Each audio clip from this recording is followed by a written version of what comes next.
Wise ক্বালা লুকমান লিবনিহি, যখন লুকমান হাকিম তার সন্তানকে বলেছিলেন, কি বলেছেন? ইয়া বুনাই, আদর করে বলছেন, হে আমার সন্তান, বাবা শোনো, লা তুশরিক বিল্লাহ। প্রথম নসিহত কি? আল্লাহর সাথে শিরিক করো না। লা তুশরিক বিল্লাহ, আল্লাহর সাথে শিরিক করো না। আমরা আমাদের সন্তানকে প্রথম কি শিখাই? Humpty Dumpty sat on a wall. আমরা শিখাই Jack and Jill went up the hill. আমরাও শিখেছি। জ্যাক একটা ছেলের নাম, জিল একটা মেয়ের নাম, ওয়েন্ট আপ দ্য হিল আপনাদের পাহাড়ে চলে গেল, বান্দরবনের পাহাড়ের কোনায় চলে গেল একটা ছেলে একটা মেয়ে। তারপর কোনায় গিয়ে কি করলো সেটা আপনারাই বোঝেন। আমরা ছোটবেলা থেকে বাচ্চাকে শিখাই Jack and Jill went up the hill. কি বুঝলেন? প্রত্যেকটা ক্ষেত্রে সমস্যা। আপনি শরিয়াতে কি শিখাচ্ছেন? আমটি আপনি খাবেন পেরে? কার গাছের আম আপনি পেরে খাবেন? যাত্রার গাছের আম আপনি পেরে খাইতে পারবেন? শুরুতে অজগর আসছে তেরে, সন্তানকে ভয় দেখ, অজগর তেরে আসছে। ওই বাচ্চা অজগরের কি বোঝে? শরিয়তে অজগর আসছে তেরে, ভয়, আগে ভয় শেখানো হচ্ছে। শরিয়তে অজগর আসছে তেরে, ভয়, আপনি ভয় পাচ্ছেন, বাচ্চা ভয় পাচ্ছে। রাত্রে ঘুমের স্বপ্ন দেখবে অজগর তেরে আসছে। হ্যাঁ, আপনি বাচ্চার সাথে যে কথোপকথনগুলো করবেন রাত্রে, সেগুলো সে স্বপ্ন দেখতে পারে। শরিয়াতে আপনি শিখাচ্ছেন আমটি খাবো পরে, কার গাছের আম পেরে খাবেন? গাছ কি আপনার? যাত্রার গাছের আম পেরে খাবে? সে চুরি করা শিখলো সে।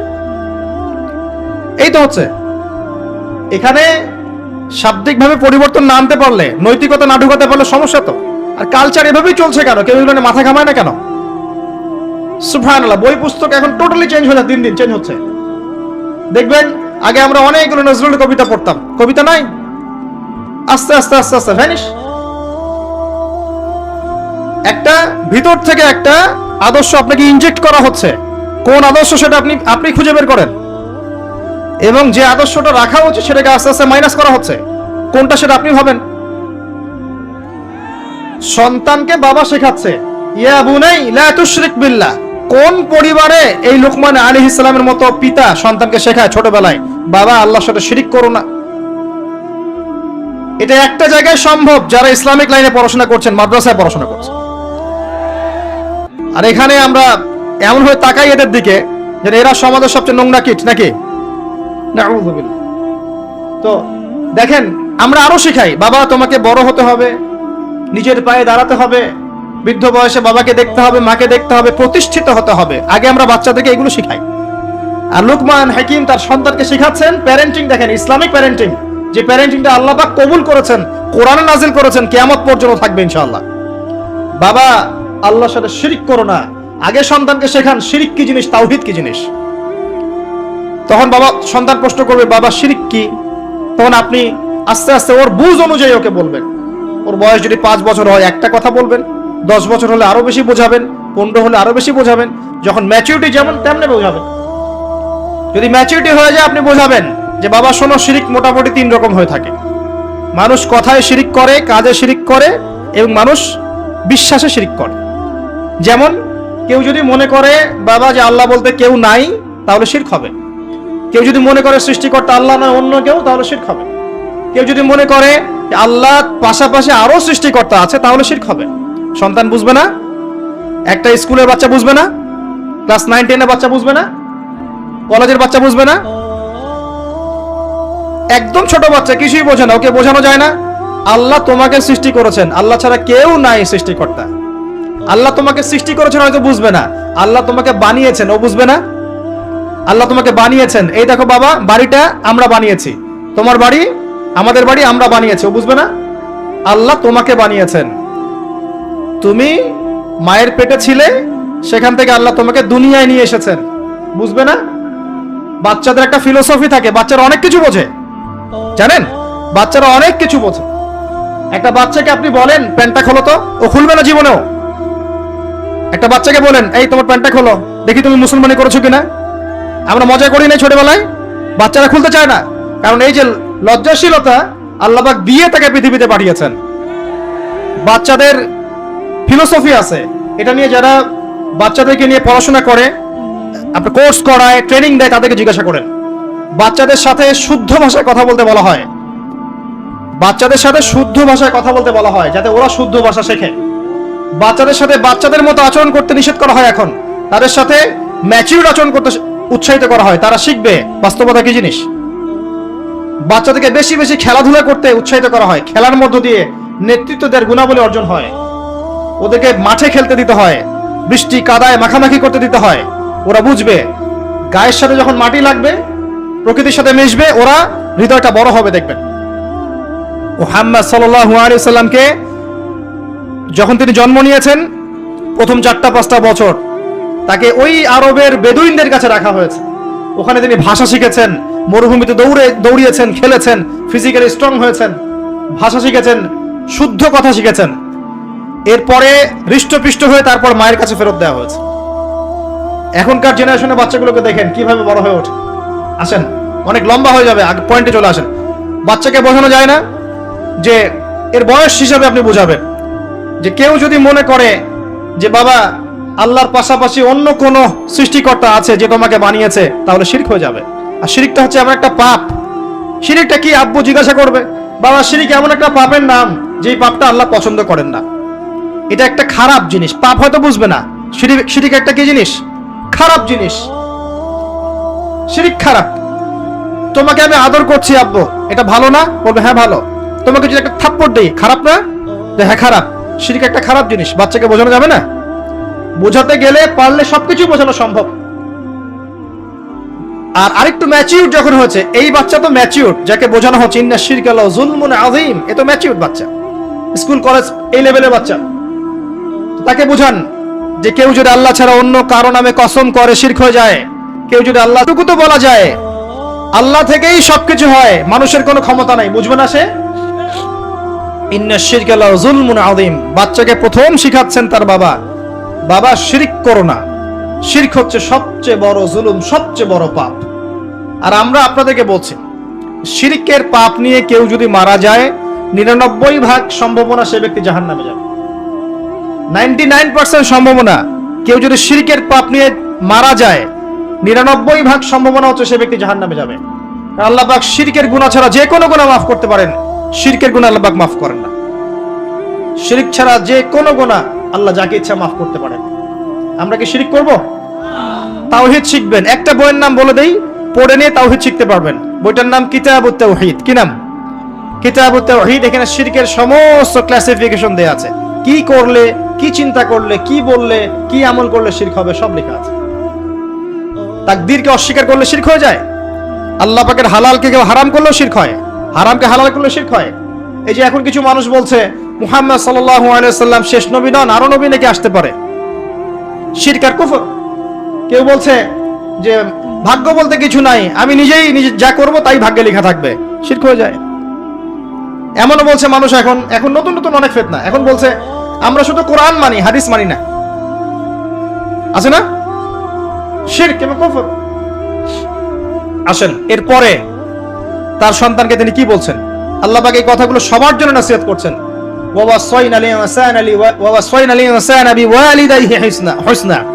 এরপর আল্লাহ পাক বলছেন মানুষকে আদেশ করা হচ্ছে যেন মানুষ তার পিতা মাতার সাথে সুন্দর আচরণ করে।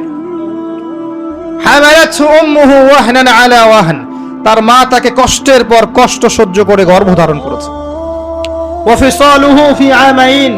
তাকে প্রসব করেছেন এবং 2 বছর দুধ পান করিয়েছেন। আনিশকুরলি, মানুষকে আদেশ করা হচ্ছে যেন মানুষ আমার শুকরিয়া আদায় করে। আল্লাহ পাক বলছেন ওয়ালি ওয়ালিদাইক, এবং তার পিতামাতার শুকরিয়া আদায় করে। ওয়া ইলাইয়াল মাসির, আমার কাছেই ফিরে আসতে হবে। এই যে একটা আয়াতে কত শিক্ষা। সন্তানকে শেখানো হচ্ছে পিতামাতার সাথে ভালো আচরণ করো। সন্তানকে ছোটবেলা থেকে যদি শেখানো যায় যে পিতামাতা কি জিনিস, ওই সন্তানকে বড় হয়ে বৃদ্ধাশ্রমে বাবা মাকে পাঠাবে? ওই সন্তান পাঠাবে যাকে আপনি মানুষ করতে পারছেন না, সময় দিতে পারছেন না। আপনিও ব্যস্ত, আপনার স্ত্রীও ব্যস্ত, ফ্যামিলিস্ট রেভলিউশন, আপনিও ব্যস্ত, স্ত্রীও ব্যস্ত। বাচ্চা মানুষ হচ্ছে ওই যে ডে কেয়ার সেন্টারে কাজের বুয়ার কাছে। তো কাজের বুয়ার আদর্শই সে বড় হবে। আমি আমার শিক্ষাকে যদি সন্তানের মধ্যে দেই, আমার সন্তান আমার মতো হবে, স্বাভাবিক। আমার শিক্ষা না পেয়ে যদি অন্য কারো শিক্ষা সে পায়, তাহলে তার মতো হতে পারে, এটাই স্বাভাবিক। আপনি আপনার জায়গা থেকে চেষ্টা করলেন, ভবিষ্যতে গিয়ে আমাদের অবর্তমানে সন্তান কোন পথে যাবে আমরা জানি না। জানি নূহ আলাইহিস সালামের সন্তান বিপদগামী হয় নাই? হয়েছে, এটা পরের ব্যাপার। আমরা তো আমাদের জায়গা থেকে চেষ্টা করব না? সন্তানকে শেখানো হচ্ছে পিতামাতার সাথে ভক্তি শ্রদ্ধা করে চলো, কারণ তোমার মা তোমাকে কষ্টের পর কষ্ট সহ্য করে জন্ম দিয়েছেন। মায়ের প্রসব বেদনার একটা মোমেন্ট, একটা সেকেন্ড আমরা শোধ করতে পারবো? মায়ের দুধের এক ফোঁটা দুধের দাম শোধ করতে পারবো? আজকে সেই মাকে দেখেন বৃদ্ধাশ্রমে রেখে আসে, সেই মাকে দেখেন মার্ডার করছে সন্তান সম্পত্তির জন্য, করছে না? এগুলো কি নতুন কথা না? অহরহ হচ্ছে এগুলো এখন। এবং আপনি এখানে পিতা মাতারও দোষ এড়াতে পারেন না। যখন পিতা মাতা সন্তানকে ইসলামিক আদর্শে বড় না করে ওই অন্যান্য বস্তুবাদী আদর্শে বড় করেছে, তখন সন্তান বড় হয়ে এমন বিপদগামী হয়েছে। এখানে পিতা মাতারও দোষ আছে। আল্লাহ পাক আমাদেরকে বোঝার তৌফিক দান করুন।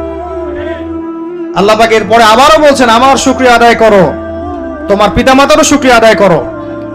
মনে রেখো, আমার কাছেই তোমাদেরকে ফিরে আসতে হবে। একটা দোয়া আল্লাহ শিখিয়ে দিয়েছেন অন্য একটা সূরার মধ্যে, যে যখন তোমাদের পিতামাতা বৃদ্ধ বয়সে চলে যাবে, তাদের সাথে এমন আচরণ করো যে উফ শব্দটা পর্যন্ত তাদেরকে বলো না। উফ শব্দটাও বলো না, বিরক্তি ভরে উফ শব্দটিও করো না। কোন সূরায় আছে?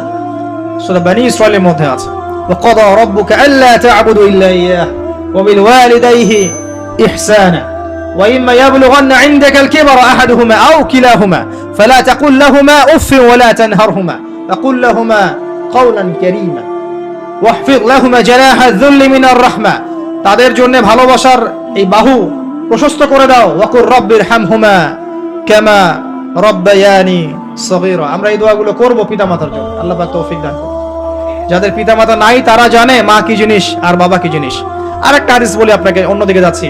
নবী সাল্লাল্লাহু আলাইহি ওয়াসাল্লাম বলেছেন, তিন ব্যক্তির জন্য ধ্বংস, তার মধ্যে এক ব্যক্তি হচ্ছে সেই ব্যক্তি যে ব্যক্তি রমজান মাসকে পেয়েছে, নিজের আমল করে গুনাহ মাফ করাতে পারে নাই।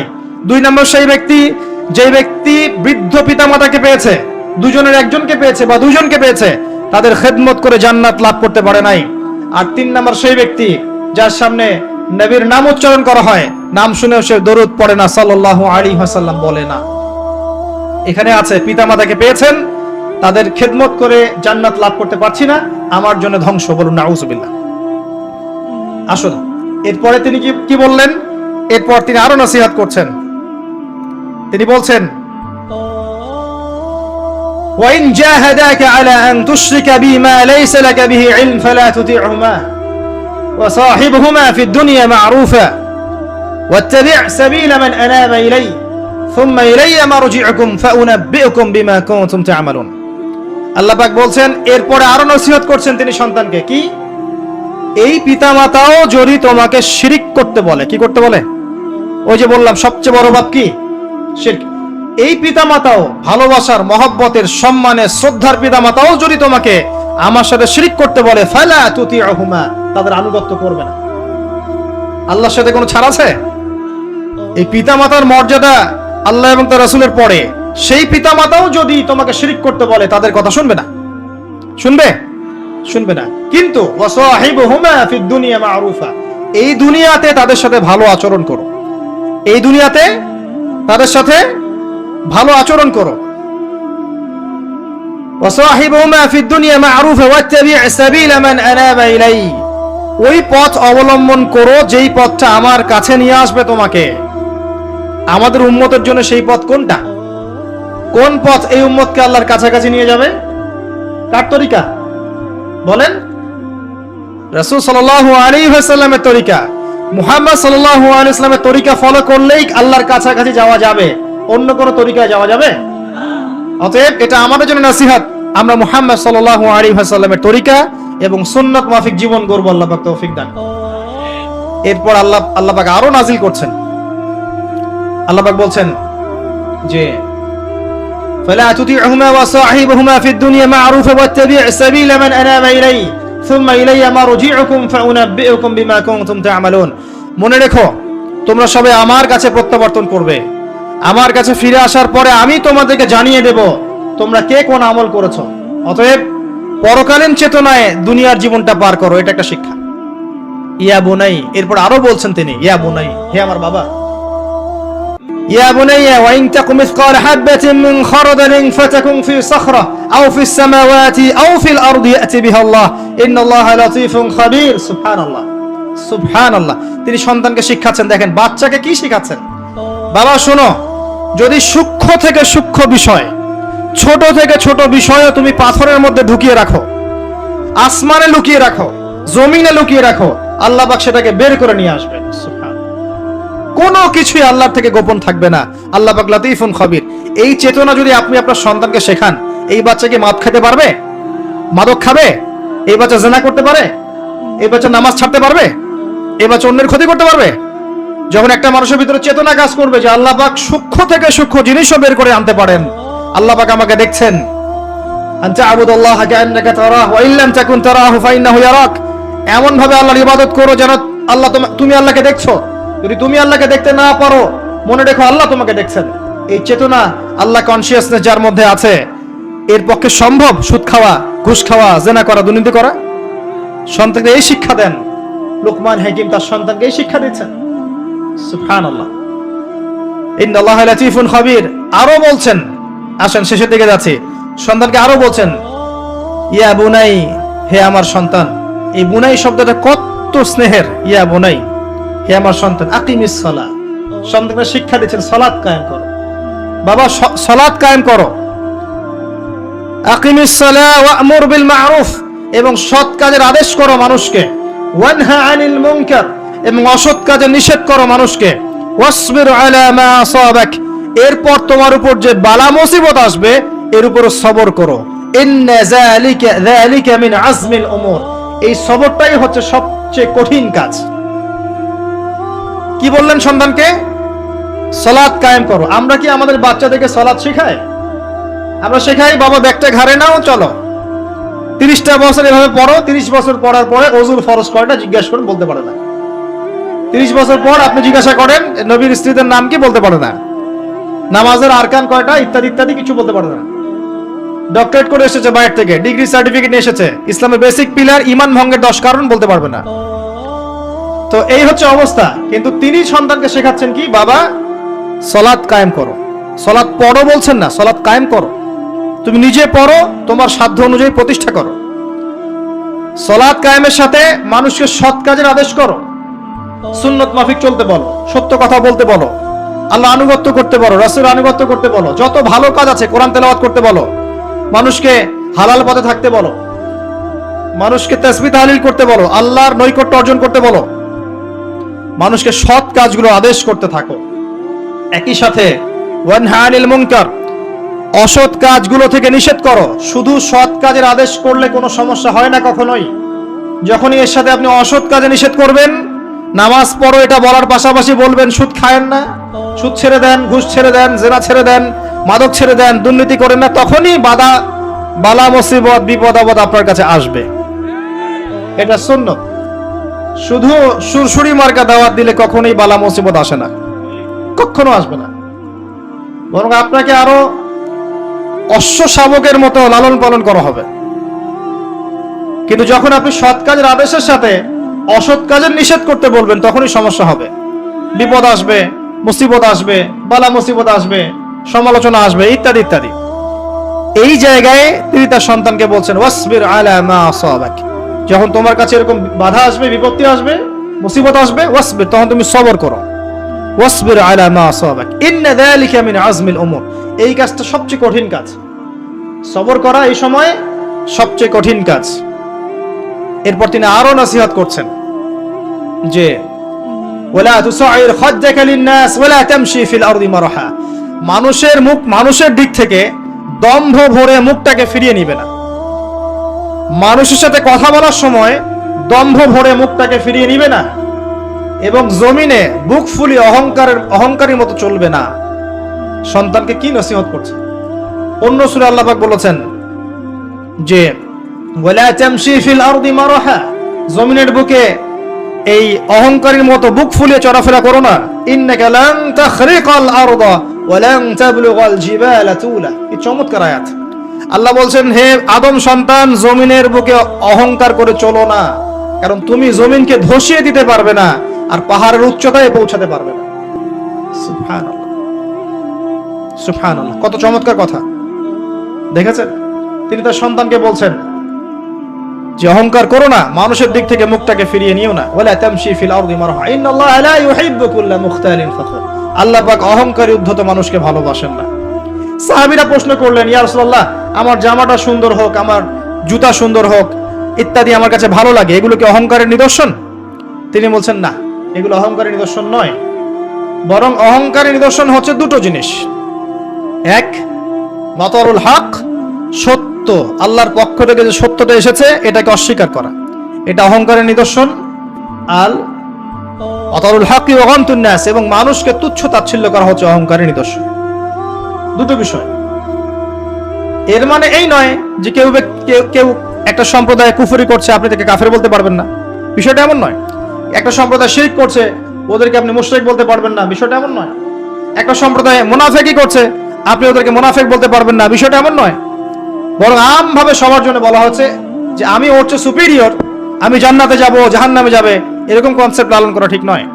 কেউ জানে না কে কোথায় যাবে, জানে না।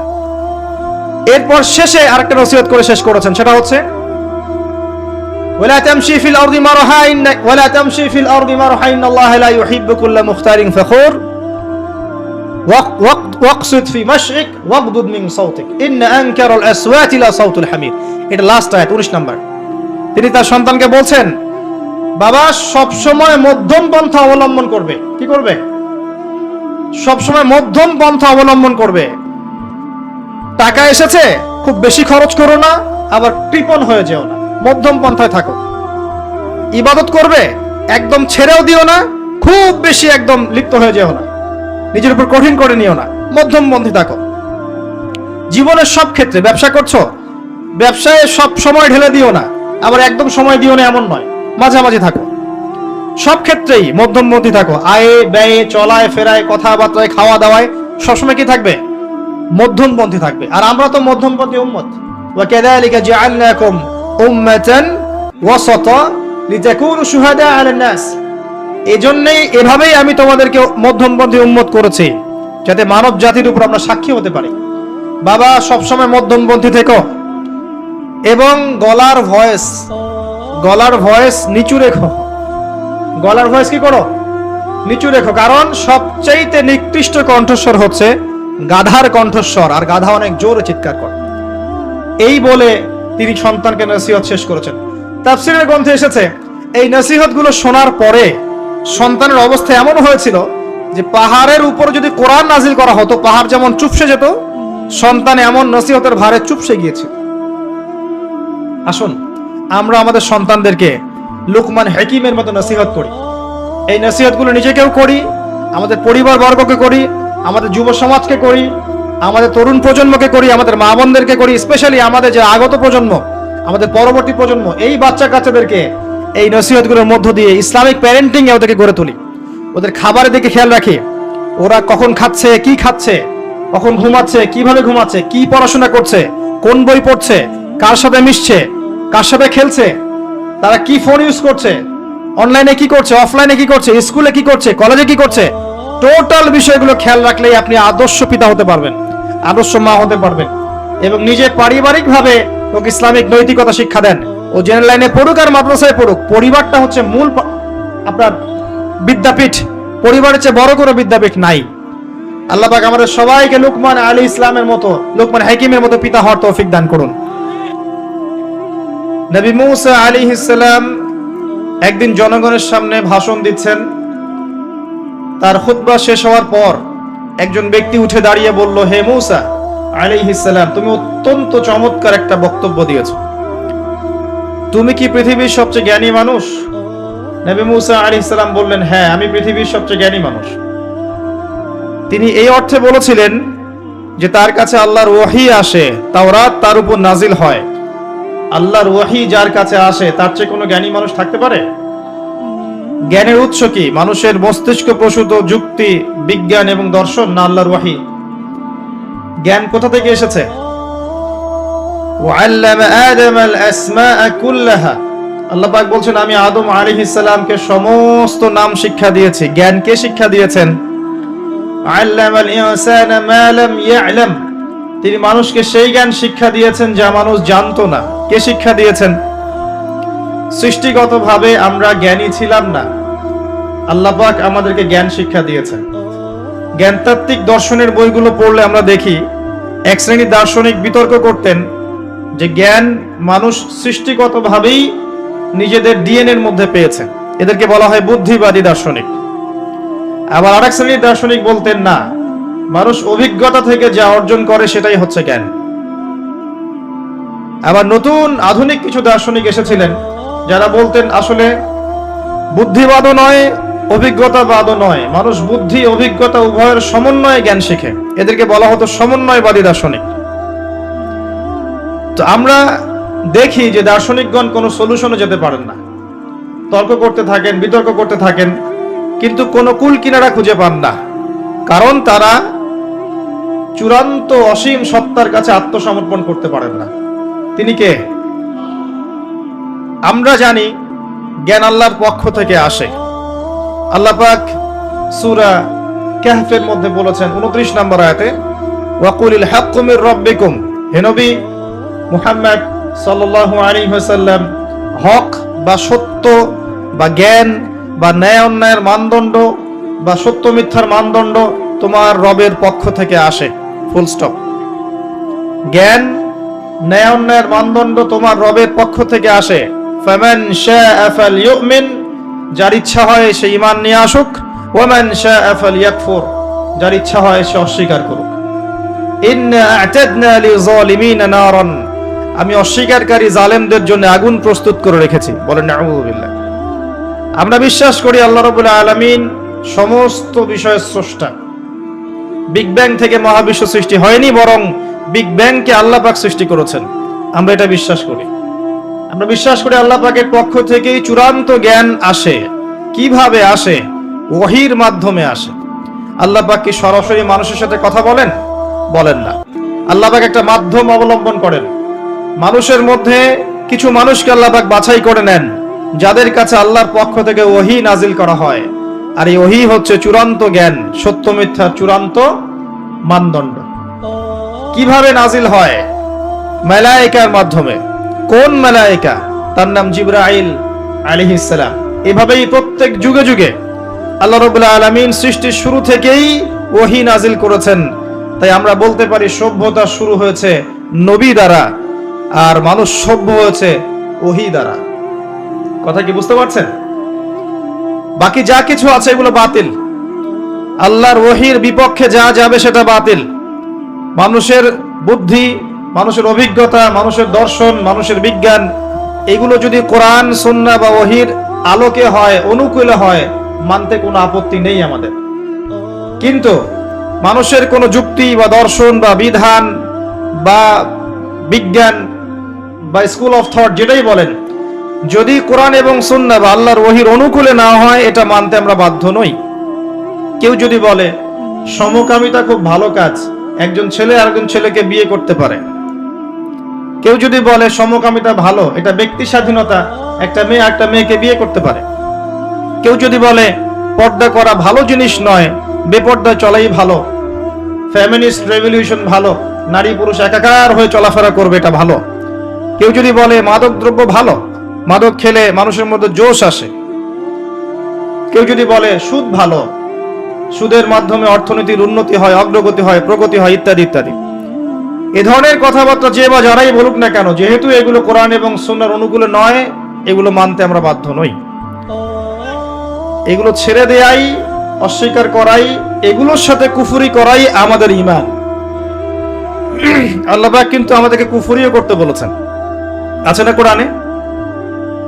যে ব্যক্তি তাগুতের সাথে কুফরি করবে এবং ঈমান নিয়ে আসবে, সে ব্যক্তি এমন হাতল ধরলো, ফাকাদ ইসতামসাকা বিল উরওয়াতিল উসকা লা ইনফিসালা লাহা। আছে না আয়াত? আচ্ছা, এভাবে যারা চিন্তা করে তাদেরকে মুসলিম বলা হয়। আর ইসলাম নতুন কোনো ধর্ম নয়। ইসলাম শুধু একটা ধর্মই নয়, এটা একটা কোড অফ লাইফ, জীবন ব্যবস্থা। ধর্ম কাকে বলে? যেখানে আচার অনুষ্ঠান, কৃষ্টি কালচার থাকে। আর জীবন ব্যবস্থা কাকে বলে? যেখানে জীবনের প্রতিটা বিষয়ের সমাধান থাকে। এখন ইসলাম কি, এই প্রশ্ন আপনাকেই করছে, আপনি বলুন, ইসলামে কি শুধু কৃষ্টি কালচার আছে, না জীবনের সবকিছু সমাধান আছে?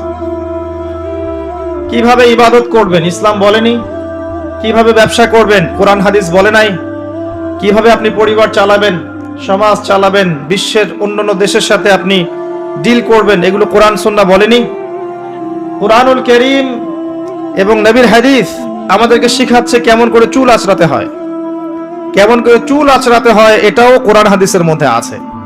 কেমন করে ইস্তেঞ্জা করতে হয়, বাথরুমে যেতে হয়, এটাও কোরআন হাদিসের মধ্যে আছে। কেমন করে খাবার খেতে হয়, কোরআন হাদিসের মধ্যে আছে।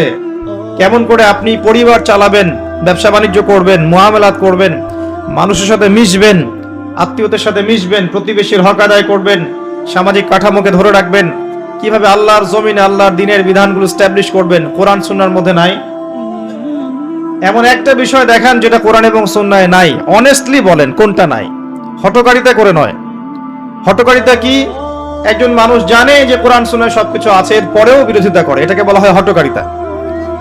আর একজন ব্যক্তি জানে না যে কোরআন সুন্নাহে কি আছে, এরপরে বিরোধিতা করে, এই ব্যক্তি কুফরি করছে, হঠকারিতা করছে না। এখন হঠকারী না হয়ে একজন বিজ্ঞ মানুষ হিসেবে, নিরপেক্ষ মানুষ হিসেবে আপনি বলেন যে কোরআন এবং সুন্নাহে প্রত্যেকটা বিষয়ের সমাধান আছে কি নাই। কেউ মেনে নেয় যে হ্যাঁ সমাধান আছে, কিন্তু আমরা বাস্তবায়ন করতে পারি না, তার হিসেব একরকম হবে। সে মেনে নিয়েছে আকীদাগতভাবে যে কোরআন এবং সুন্নাহে সবকিছু আছে এবং কোরআন এবং সুন্নাহর মধ্যেই জীবনের প্রত্যেকটা বিষয়ের সমাধান আছে, কিন্তু পারিপার্শ্বিকতার কারণে, বৈশ্বিক প্রেক্ষাপটের কারণে, দুর্বলতার কারণে, ইমানের দুর্বলতার কারণে ইত্যাদি কারণে আমি এগুলোকে 100% বাস্তবায়ন করতে পারি না, তার হিসাব একরকম। আল্লাহ পাক তাকে মাফ করেও দিতে পারেন ইনশাআল্লাহ তাআলা, কারণ তার আকীদা ঠিক ছিল। আরেকজন ব্যক্তির আকীদা হচ্ছে এগুলো নাই, কোরআন সুন্নাহর মধ্যে সবকিছু নাই, কোরআন হাদিসে যা আছে এর চাইতে আমি বেশি ভালো বুঝি, আমার বুঝতে এর চাইতে ভালো বা এর সমমানের, এই ব্যক্তি স্পষ্ট কাফের, স্পষ্ট মুশরিক। দুজনের হিসাবে একরকম হবে না। এভাবে যারা চিন্তা করে তাদেরকে মুসলিম বলা হয়। আর ইসলাম নতুন কোন ধর্ম নয়। আদম আলাইহিস সালাম থেকে শুরু করে মুহাম্মদ সাল্লাল্লাহু আলাইহি ওয়াসাল্লাম পর্যন্ত প্রত্যেকটা নবী সভ্যতার ধারক এবং বাহক ছিলেন, এবং তারা সকলেই মুসলিম ছিলেন। তারা নতুন কোন ধর্ম নিয়ে আসেন নাই। পরবর্তীতে মানুষ আল্লাহর দ্বীনকে বিকৃত করেছে, আল্লাহর নাজিলকৃত বিধানকে, তাওরাতকে, জাবুরকে, ইনজিলকে, সুহফে মূসা, ইব্রাহিম, এগুলোকে বিকৃত করেছে। বিকৃত করার পরে আল্লাহ পাক নতুন রিলিজন পাঠিয়েছেন, নতুন শেপে, নতুন ফর্মে, নতুন ভাবে, একই বিষয় দিয়েই যে লা ইলাহা ইল্লাল্লাহ, আল্লাহ ছাড়া কোনো ইলাহ নেই। ওয়ালাকাদ বাআসনা ফি কুল্লি উম্মাতির রাসূলা আন ইবুদুল্লাহ ওয়াজতানিবুত তাগুত। আল্লাহ পাক বলছেন আমি প্রত্যেকটা সম্প্রদায়ের মধ্যে নবী রাসূল পাঠিয়েছি, দুইটা দাওয়াত দিয়ে পাঠিয়েছিলাম, তোমরা আল্লাহর ইবাদত করবে, তাগুতকে বর্জন করবে। সিম্পল। প্রত্যেক নবী রাসূল এই কাজই করে গেছেন। তাই মূসা আলাইহিস সালাম ইহুদি ছিলেন বিষয়টা এমন নয়, তিনি একজন মুসলিম ছিলেন। নবী ঈসা আলাইহিস সালাম খ্রিস্টান ছিলেন না, তিনি একজন মুসলিম ছিলেন। আদম আলাইহিস সালাম, নূহ আলাইহিস সালাম, ইব্রাহিম, মূসা, ঈসা, মুহাম্মদ সাল্লাল্লাহু আলাইহি ওয়াসাল্লাম সবাই মুসলিম ছিলেন। তারা কেউ নতুন ধর্ম নিয়ে আসে নাই। এখনকার বই পুস্তকে লেখা থাকে যে ইসলাম ধর্মের প্রবর্তক হচ্ছেন মুহাম্মদ সাল্লাল্লাহু আলাইহি ওয়াসাল্লাম। নাউযুবিল্লাহ। তিনি কি ইসলাম ধর্মের প্রবর্তক না প্রচারক? শব্দ চয়নে এত গাফলতি কেন? তিনি ইসলাম ধর্মের প্রবর্তক নন। ইসলাম ধর্মের প্রবর্তক আল্লাহ রাব্বুল আলামিন। আদম আলাইহিস সালাম মুসলিম ছিলেন, নূহ আলাইহিস সালাম মুসলিম ছিলেন, প্রত্যেক নবী রাসূলই মুসলিম ছিলেন। তারা নতুন কোনো ধর্ম দিয়ে যান নাই, তারা ইসলাম দিয়েই গেছেন। ইসলাম চির নতুন, চির প্রাচীন, চির আধুনিক। মুহাম্মদ সাল্লাল্লাহু আলাইহি ওয়াসাল্লাম ইসলাম ধর্মের প্রবর্তক নন, বরং প্রচারক। আমরা সংক্ষিপ্ত আকারে হিস্ট্রি ঘাটলে দেখব প্রত্যেক যুগে যুগে যারাই আল্লাহ এবং তার রাসূলের আনুগত্য করেছে, আল্লাহ পাক তাদেরকে উদ্ধার করেছেন, বিপদ আপদ থেকে উদ্ধার করেছেন, দুনিয়াতেও সফল করেছেন, পরকালেও সফল করেছেন। বলেন সুবহানাল্লাহ। নূহ আলাইহিস সালাম 950 বছর দাওয়াত দিয়েছেন। অল্প কিছু মানুষ ইসলাম কবুল করেছে, বাকিরা করে নাই। ওই অল্প কিছু মানুষকেই তিনি উদ্ধার করেছেন, আল্লাহ পাক বিপদ থেকে উদ্ধার করেছেন, বাকিদেরকে আল্লাহ পাক ডুবিয়ে দিয়েছেন। আমরা যারা পৃথিবীতে বেঁচে আছি এখন, আমরা কোনো না কোনো ভাবে ওই 40 বা 80টা পরিবারের সদস্য। আমাদের বংশ ওখানে গিয়ে মিলে যাবে ওই 40 জন বা 80 জনের সাথে। এর বাইরে পৃথিবীতে আর কোনো মানুষ তখন ছিল না। কথা কি বুঝতে পারছেন? ওই যে কিস্তির মধ্যে 40টা বা 80টা পরিবার চলে গেল না, মনে আছে? তারাই পৃথিবীতে টিকে ছিল, বাকি সবাইকে আল্লাহ পাক ধ্বংস করে দিয়েছেন। আমরা সবাই তাদেরই সন্তান। দেখবেন চেহারার মধ্যে মিল পাবেন, বিভিন্ন জায়গার মানুষের মধ্যে চেহারার মিল থাকবে। আফ্রিকার মানুষ একরকম, আরবের মানুষ একরকম, পশ্চিমা বিশ্বের মানুষ একরকম, চাইনিজ, উত্তর কোরিয়া, দক্ষিণ কোরিয়া, এই কন্টিনেন্টের মানুষ একরকম। সবাই একই পরিবার থেকে এসেছে এবং আমরা সবাই একজন পুরুষ এবং একজন নারী থেকে এসেছি। তিনি কে? আদম আলাইহিস সালাম এবং আমাদের মা হাওয়া আলাইহিস সালাম। আমরা সবাই কিন্তু ভাই। দুনিয়াতে এসে শয়তানের ধোঁকায় পড়ে আল্লাহ পাকের ওহীকে অগ্রাহ্য করে কেউ আল্লাহর আনুগত্য করছে, কেউ কুফরি করছে। এভাবে আস্তে আস্তে মানুষের মধ্যে বিভক্তি সৃষ্টি হয়ে গেল। যাই হোক, আমরা ওইদিকে যাচ্ছি না। আমি বলতে চাচ্ছি প্রত্যেক যুগে যুগে যারাই আল্লাহ এবং তার রাসূলের আনুগত্য করেছে, আল্লাহ পাক উদ্ধার করেছেন। নূহ আলাইহিস সালামকে দেখেন, ইব্রাহিম আলাইহিস সালামকে দেখেন, তার অনুসারীদেরকে আল্লাহ পাক উদ্ধার করেছেন। নমরুদকে ডুবিয়ে মেরেছেন, মারেন নাই? নমরুদকে ধ্বংস করেছেন, মশা দিয়ে ধ্বংস করেছেন। মূসা আলাইহিস সালামকে দেখেন, মূসা আলাইহিস সালাম তার অনুসারীদেরকে আল্লাহ পাক উদ্ধার করেছেন। ফিরআউন এবং তার দলবলকে লোহিত সাগরে ডুবিয়ে মেরেছেন। একই সুন্নাহ। নবী ঈসা আলাইহিস সালাম একই সুন্নাহ। মুহাম্মদ সাল্লাল্লাহু আলাইহি ওয়াসাল্লাম, আবু জেহেল, আবু লাহাব, উতবা, শাইবার আছে? নাই। কিন্তু আবু বকর, ওমর, ওসমান, আলী রাদিয়াল্লাহু আনহুম আজমাইন, তাদের নাম কিয়ামত পর্যন্ত মানুষ শ্রদ্ধার সাথে স্মরণ করবে, তাই নয় কি? আল্লাহ পাকের একই সুন্নাহ। এই হিস্ট্রি ঘাটলে দেখবেন কিছু কিছু মানুষ এমন ছিলেন যারা নবী ছিলেন না, কিন্তু আল্লাহ পাক তাদেরকে মনোনীত করেছিলেন, ইলম এবং প্রজ্ঞা দিয়েছিলেন। আল্লাহ পাক সেটা এখনো করতে পারেন। আল্লাহ পাক এখনো আসমান থেকে মানুষের কলবের মধ্যে ঈমান, নূর, হিকমা, প্রজ্ঞা নাজিল করতে পারেন। পারেন না? পারেন। আল্লাহ পাক যে কলবকে দেখবেন পরিচ্ছন্ন, যে কলবের মধ্যে কোনো হিংসা নাই, কোনো বিদ্বেষ নাই, কোনো রিয়া নাই, কোনো অহংকার নাই, লোক দেখানো বিষয় নাই, মনটা স্বচ্ছ পরিচ্ছন্ন, আল্লাহ পাক ওই কলবের মধ্যে আল্লাহ নূর নাজিল করবে ইনশাআল্লাহ। এখনো সম্ভব। আর আল্লাহর নূর না পেলে কেউ দূরদর্শিতা সম্পন্ন হতে পারবে না। এক চোখ দিয়ে দেখে এক জিনিস, আর কলবের চোখ দিয়ে দেখে আরেক জিনিস। এক চোখা মানুষরা বলছে বিশ্ব এগিয়ে যাচ্ছে, আর কলবের মধ্যে আল্লাহর নূরওয়ালা মানুষরা বলছে বিশ্ব এগিয়ে যাচ্ছে বাট কিয়ামতের দিকে। কি বুঝছেন? বিশ্ব এগিয়ে যাচ্ছে ঠিকই, বাট কিয়ামতের দিকে, তার শেষ সময়ের দিকে এগিয়ে যাচ্ছে আস্তে আস্তে, এবং এখন খুব দ্রুত এগিয়ে যাচ্ছে। এখন সময় আরো দ্রুত যাচ্ছে। একটা বছর চলে যাচ্ছে একটা মাসের মতো, একটা মাস চলে যাচ্ছে একটা সপ্তাহের মতো, একটা সপ্তাহ যাচ্ছে একটা দিনের মতো, একটা দিন যাচ্ছে একটা ঘন্টার মতো। যারা আল্লাহর নূর এবং বসিরা প্রাপ্ত মানুষ তারা বুঝতে পারে। এই যে রমজান চলে আসলো, কয়দিন আগে রমজান শেষ করে আসলেন, এই যে রমজান চলে আসলো। এই যে কয়দিন আগে জুমার নামাজ পড়লেন, দেখবেন আবার জুমা চলে আসবে। সময় দ্রুত চলে যাচ্ছে। কিসের আলামত? কিয়ামতের আলামত। কত আলামত আছে আপনাকে বলে শেষ করতে পারবো না। মহিলাদের সংখ্যা বাড়ছে, পুরুষদের সংখ্যা কমছে। এমন মহিলাদেরকে রাস্তায় দেখবেন যারা পোশাক পরেও নগ্ন হয়ে ঘুরছে। এদের সম্পর্কে নবীজি বলেছেন, শেষ জামানায় এক শ্রেণীর মেয়ে আসবে যাদেরকে আমি দেখি নাই, মানে 1400 বছর আগে এরা ছিল না। তাদের খাসলত কি? তারা কাপড় পরবে, নিসাউন কাসিয়া আরিয়া, কাপড় পরবে কিন্তু নগ্ন থাকবে। আপনি 200-300 বছর আগে এই মহিলাদেরকে দেখতে পারতেন না। লাস্ট 200-300 বছর আপনি দেখতে পারবেন, যখন থেকে পশ্চিমা বিশ্ব এই ওয়ার্ল্ডের দায়িত্ব নিয়েছে তখন থেকে। এটাকে ফেমিনিস্ট রেভলিউশন বলে। এবং নগ্নতা, বেহায়াপন, অশ্লীলতা, এমন পোশাক পরবে যে পোশাক পুরুষদের পোশাক, এটা কিয়ামতের আলামত।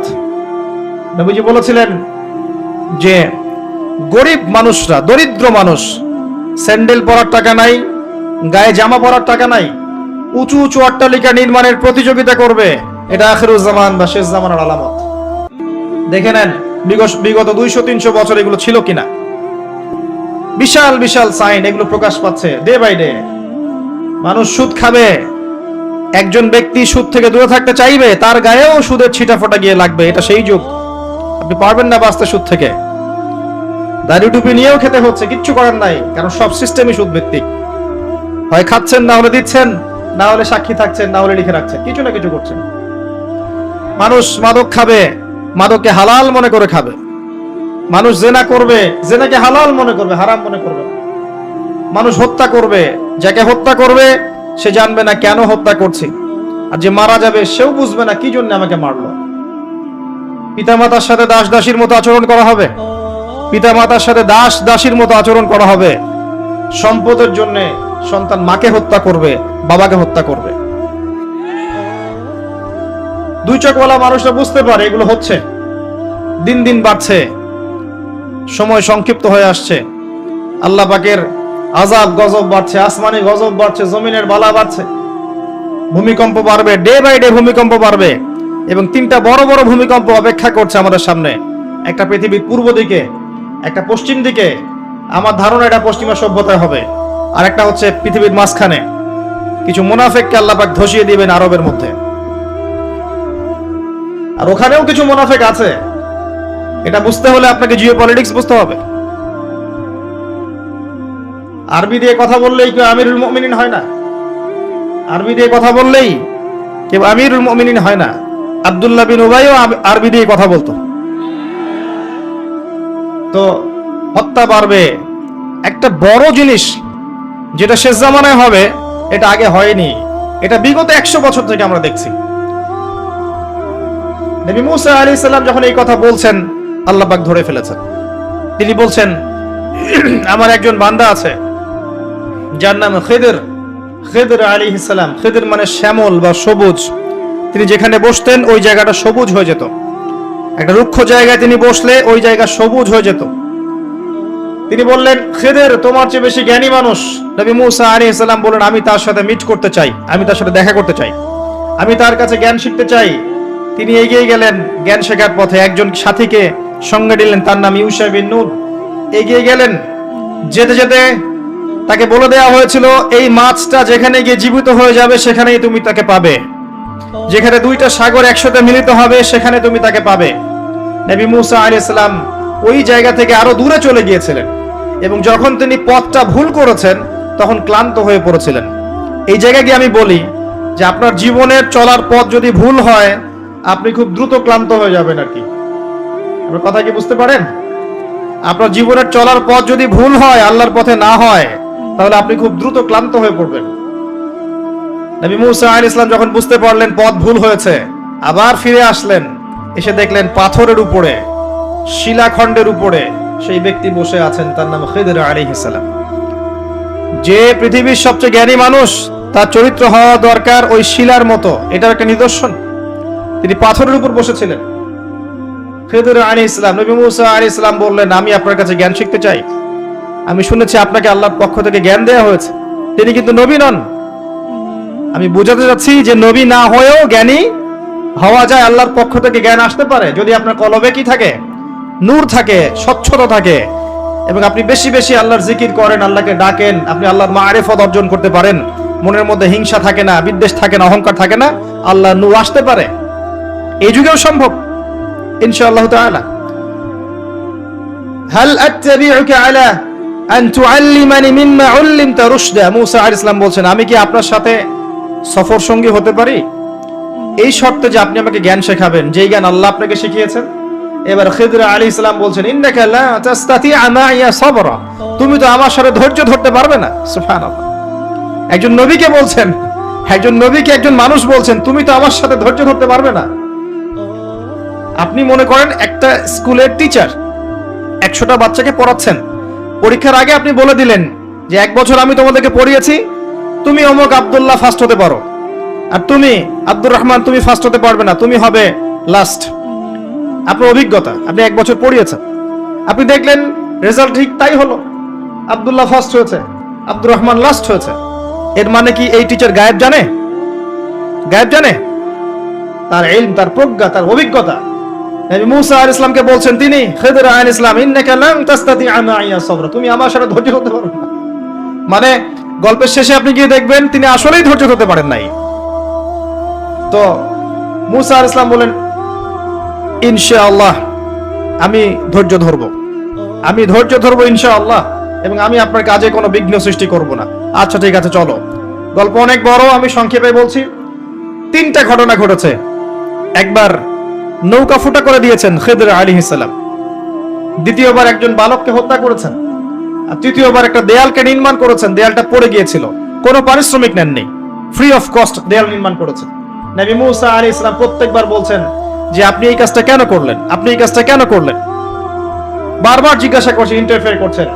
এবং খিদর আলাইহিস সালাম বলছেন আমি কি বলিনি তোমাকে, আলাম আকুল লাক ইন্নাকা লান তাসতাতিআ মা'ইয়া সাবরা। এক পর্যায়ে যখন তিনি তৃতীয় প্রশ্নের উত্তর দিতে পারলেন না, সবর করতে পারলেন না, তখন খিদর আলাইহিস সালাম বলেন হাযা ফিরাকু বাইনি ওয়া বাইনাক, এই হচ্ছে তোমার আমার পার্থক্য, আর একসাথে চলা হলো না। তবে যাওয়ার আগে আমি তোমাকে জানিয়ে দেব কেন আমি এই কাজগুলো করেছি। ওই নৌকা ফুটা না করলে ওই নৌকার পিছনে জলদস্যু ছিল, ভালো নৌকা হলে নিয়ে চলে যেত। আমি ওই ব্যক্তির ক্ষতি করিনি, বরং উপকার করেছি নৌকা ফুটা করে দিয়ে। ওই বাচ্চাকে হত্যা না করলে ওই বাচ্চার পিতা মাতা ছিল বড় আলেম, বড় আল্লাহওয়ালা, এই বাচ্চা বড় হলে নিজেও কাফের হতো, বাপ মাকেও কুফরিতে নিয়ে যেত। অনেকটা আমাদের নাস্তিক প্রজন্মের মতো আর কি। তিনি হত্যা করেছেন, আল্লাহর আদেশে হত্যা করেছেন।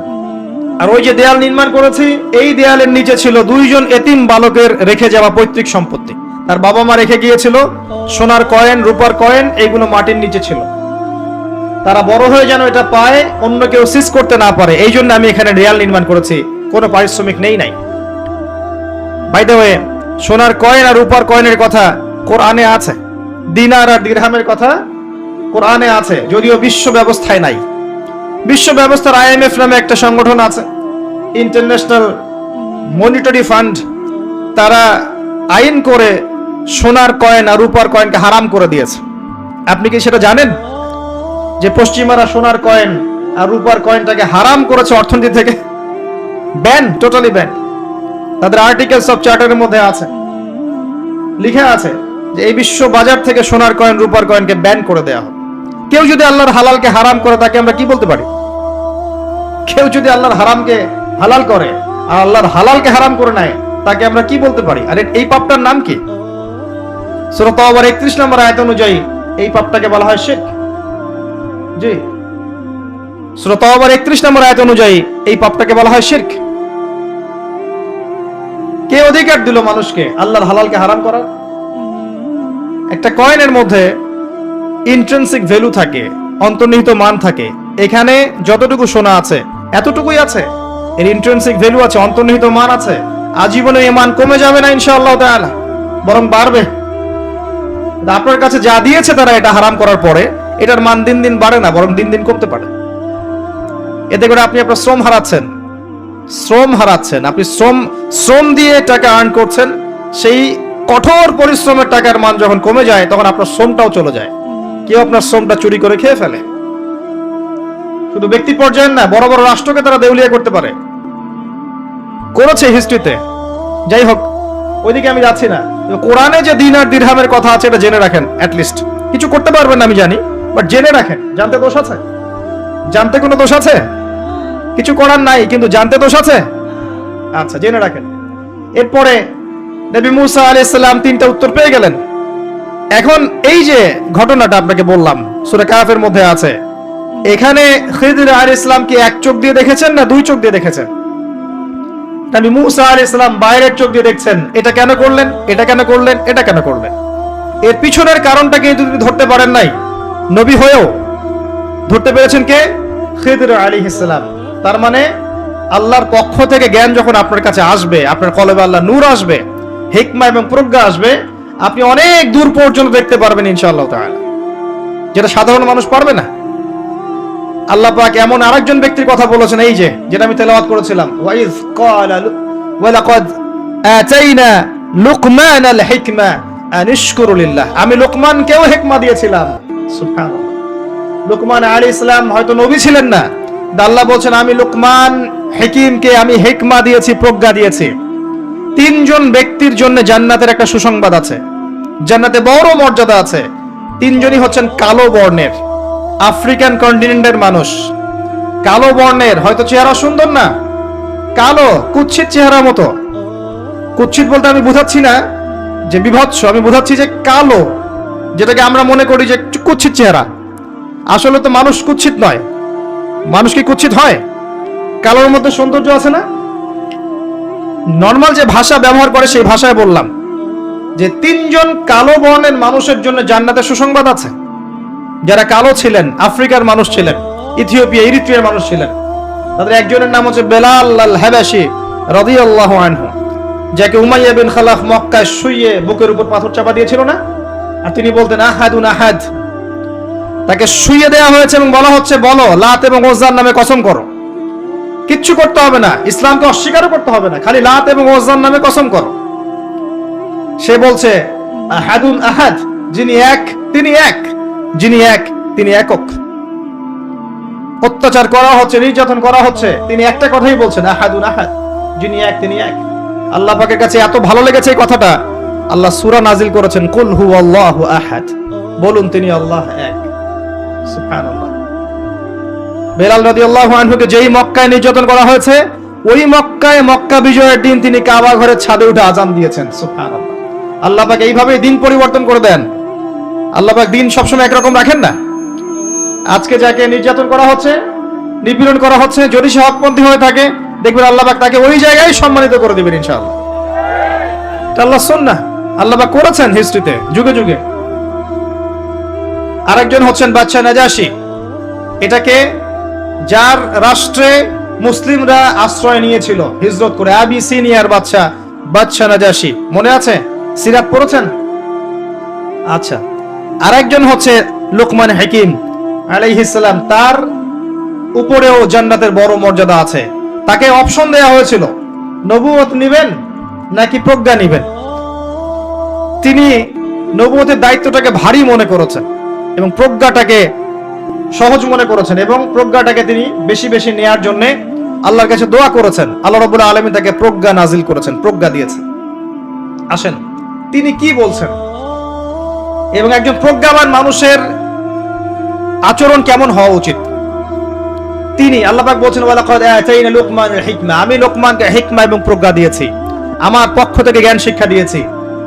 আনিশকুরু লিল্লাহ, জ্ঞানের প্রথম কাজটা হচ্ছে হে লোকমান তুমি আল্লাহর শুকরিয়া আদায় করবে। সুবহানাল্লাহ। একজন জ্ঞানী মানুষ আল্লাহর শুকরিয়া আদায় করে।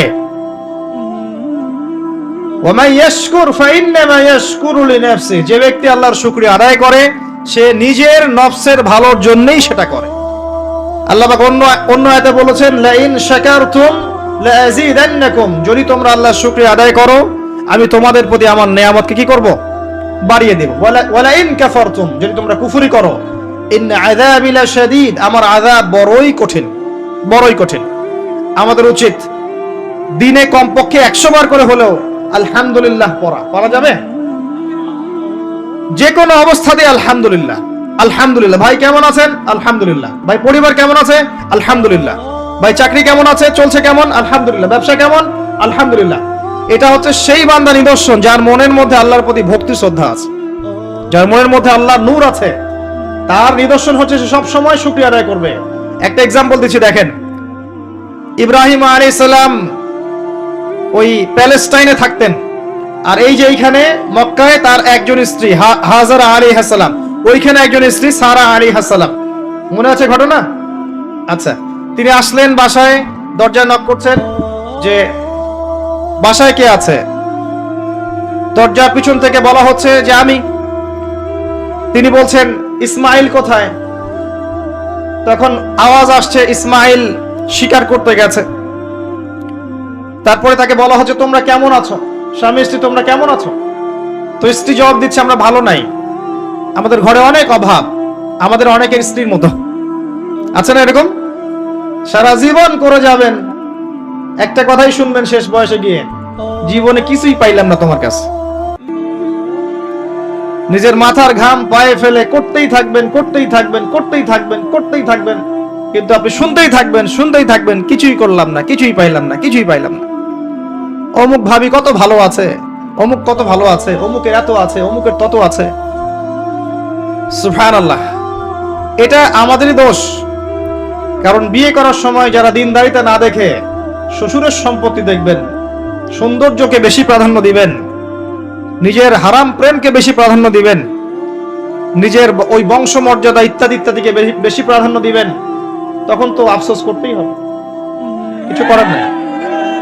এই জন্যই তো নবী সাল্লাল্লাহু আলাইহি ওয়াসাল্লাম বলেছেন যে দিনদার স্ত্রীদেরকে দেখে বিয়ে করো, যার মধ্যে দিনের বুঝ আছে, জ্ঞান আছে, একে দেখে বিয়ে করো। তবে এখানেও একটা বিষয় আপনাকে সতর্ক করতে চাই যে প্রত্যেকটা বোরখার পিছনেই সঠিক দিনদারিতা থাকে না।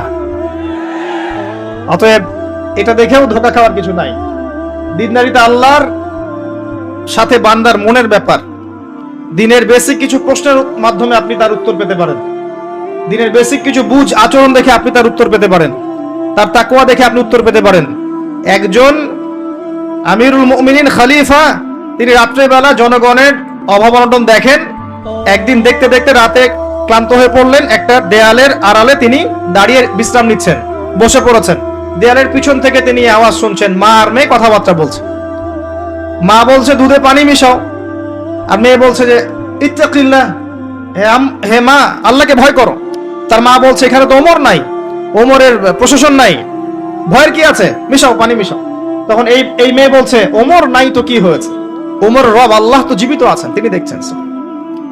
ওমর রাদিয়াল্লাহু আনহু পরের দিন ওই বাড়িটা মার্ক করে রাখলেন রাত্রেবেলা। পরের দিন তার ছেলেকে নিয়ে আসছেন এই বাসায়, এসে মেয়ে দেখাচ্ছেন, এই মেয়ে পছন্দ হয় কিনা দেখা। মেয়ে পছন্দ হয়ে গেছে। আমিরুল মুমিনিনের মানে রাষ্ট্রপ্রধানের ছেলের সাথে এই মেয়ের বিয়ে হয়ে গেল। দুধওয়ালি, দুধ ধোয়াচ্ছেন যেই মেয়ে। কি দেখে বিয়ে দিলেন? সৌন্দর্য দেখে? বংশমর্যাদা? শ্বশুরের টাকা?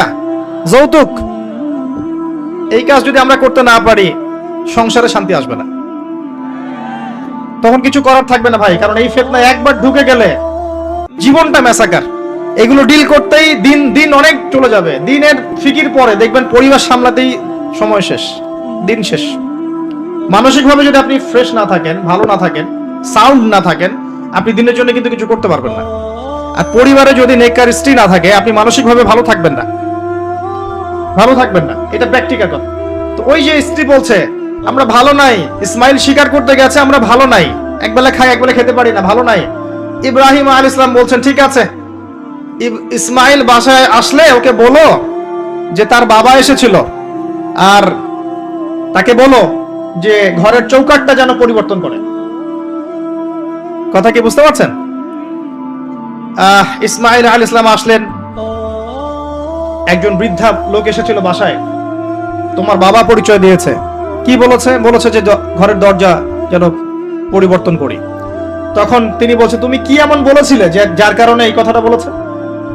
তো তিনি বলছেন আমি বলেছি আমরা ভালো নাই, আমরা অভাবে আছি, তুমি শিকারে গেছো ইত্যাদি। তখন তিনি বলছেন তুমি ভুল করেছো, তিনি আমার বাবা ছিলেন, তিনি একজন নবী, তিনি ইনডাইরেক্টলি আমাকে বলেছেন আমি যেন তোমাকে তালাক দেই। এক কথায় তালাক হতে পারে? দিনদারিতা না থাকলে তালাক দেয়া যায়। যদি ধৈর্য ধরতে ধরতে ধরতে ধরতে আপনি অতিষ্ঠ হয়ে যান, দিনের ব্যাপারে আর কম্প্রোমাইজ করতে পারেন না, সেক্ষেত্রে তালাক একটা অপশন আছে। এটা খারাপ নয়, যদিও এটা মন্দের ভালো একটা অপশন, কিন্তু সবর করতে উৎসাহিত করা হয়েছে।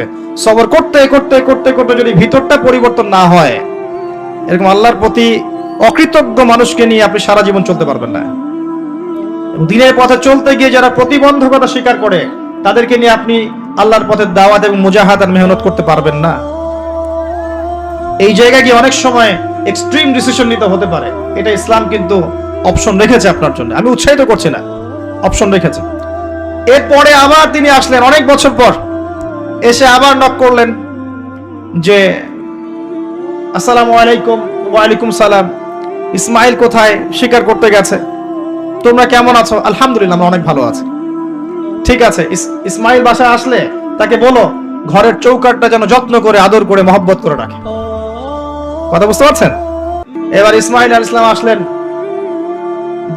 বাসায়, তার স্ত্রী জিজ্ঞাসা করছে, একজন বৃদ্ধা এসেছিলেন, তোমার বাবা পরিচয় দিয়েছেন, কি বলেছে? বলেছে আমি যেন ঘরের চৌকাঠটা তুমি যেন অটুট রাখো, বহাল রাখো। তুমি কি বলেছো? আমি বলেছি আমরা অনেক ভালো আছি। তখন তিনি বলছেন আমার বাবা তোমাকে অনেক পছন্দ করেছেন এবং তোমাকে নিয়ে আমাকে সংসার করতে বলেছে।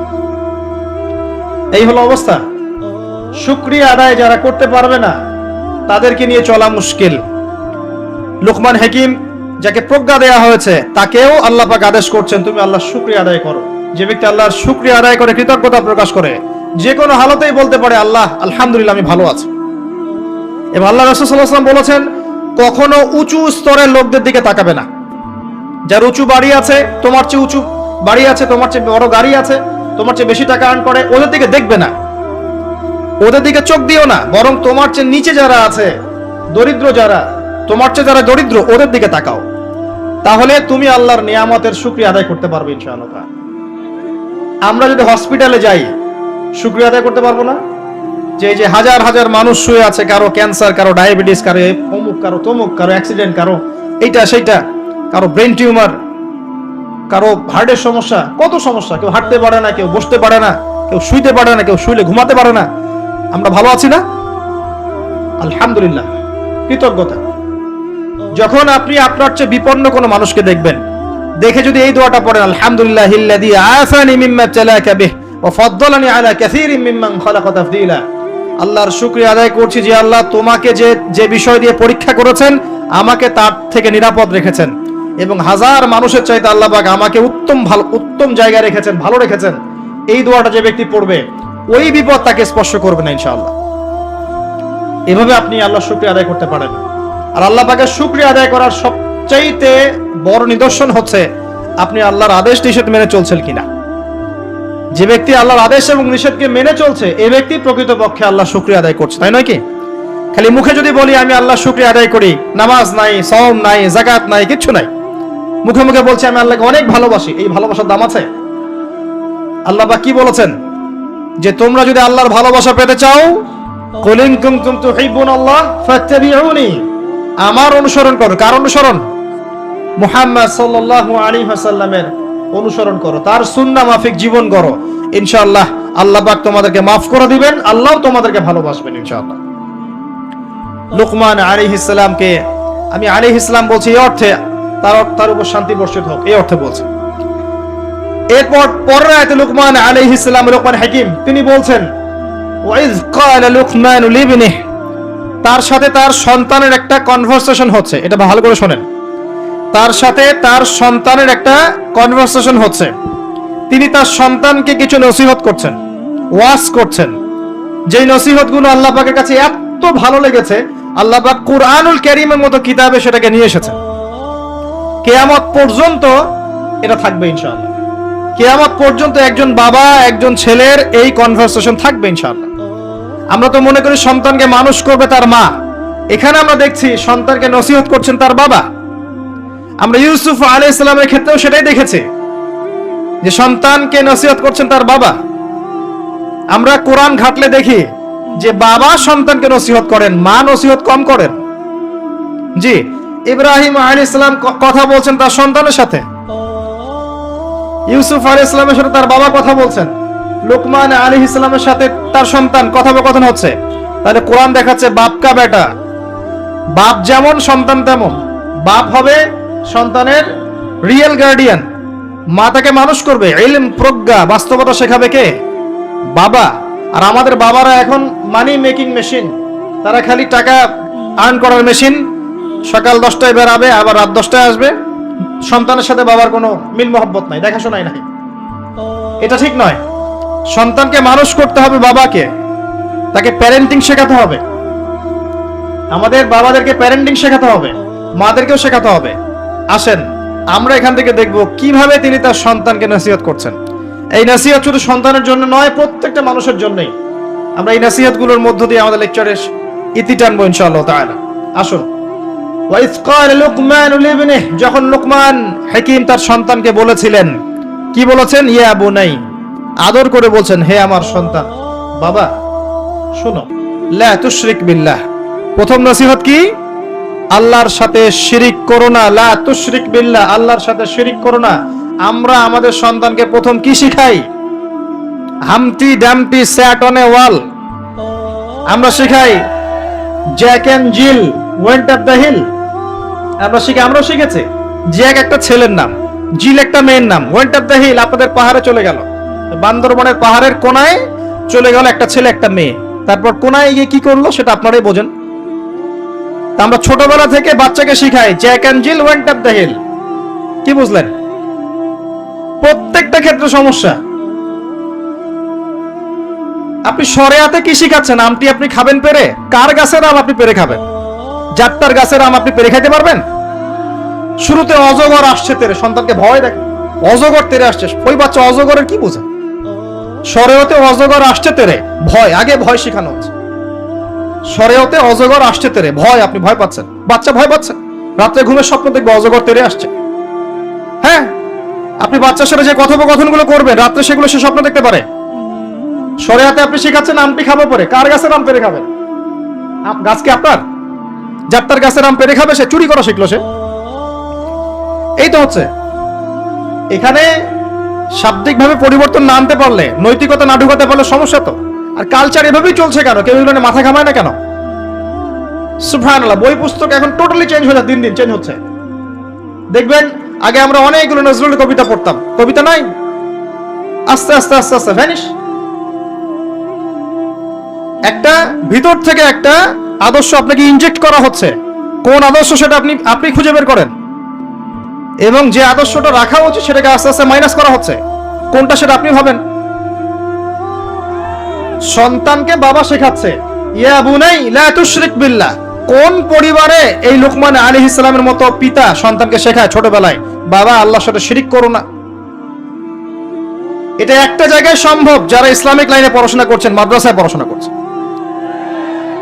আর এখানে আমরা এমন ভাবে তাকাই এদের দিকে যে এরা সমাজের সবচেয়ে নোংরা কীট নাকি। নাউযুবিল্লাহ। তো দেখেন, আমরা আরো শেখাই বাবা তোমাকে বড় হতে হবে, নিজের পায়ে দাঁড়াতে হবে, বৃদ্ধ বয়সে বাবাকে দেখতে হবে, মাকে দেখতে হবে, প্রতিষ্ঠিত হতে হবে। আগে আমরা বাচ্চাদেরকে এগুলো শিখাই। আর লুকমান হাকিম তার সন্তানকে শিখাচ্ছেন প্যারেন্টিং। দেখেন, ইসলামিক প্যারেন্টিং, যে প্যারেন্টিংটা আল্লাহ পাক কবুল করেছেন, কোরআনে নাজিল করেছেন, কিয়ামত পর্যন্ত থাকবে ইনশাআল্লাহ।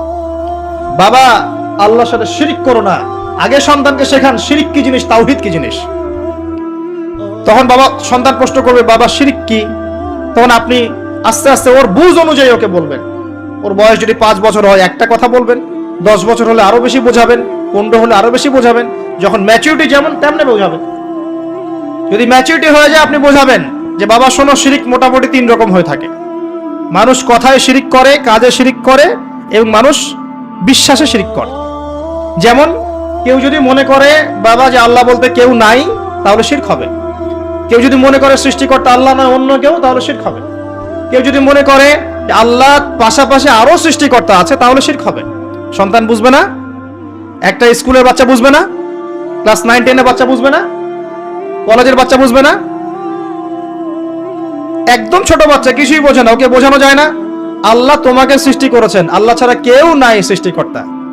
আল্লাহ তোমাকে সৃষ্টি করেছেন হয়তো বুঝবে না, আল্লাহ তোমাকে বানিয়েছেন ও বুঝবে না।